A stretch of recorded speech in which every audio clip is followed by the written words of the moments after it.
2015 সালে ইতালিতে পরিবার এবং ঘনিষ্ঠ বন্ধুদের উপস্থিতিতে বিয়ে করেছিলেন বলিউড অভিনেত্রী সুরবিন চাওলা ও ব্যবসায়ী অক্ষয় ঠাক্কর।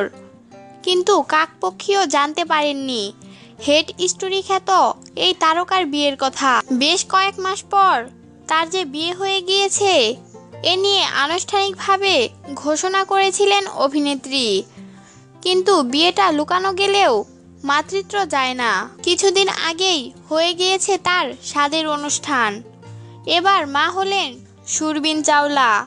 একটি কন্যা সন্তানের জন্ম দিয়েছেন তিনি। সুরবিন ও তার স্বামী অক্ষয় ঠাক্কর তাদের সদ্যজাত কন্যা সন্তানের নাম রাখলেন ইভা। গতকাল ইনস্টাগ্রামে তাদের মেয়ের ছোট্ট দুটি পায়ের ছবি পোস্ট।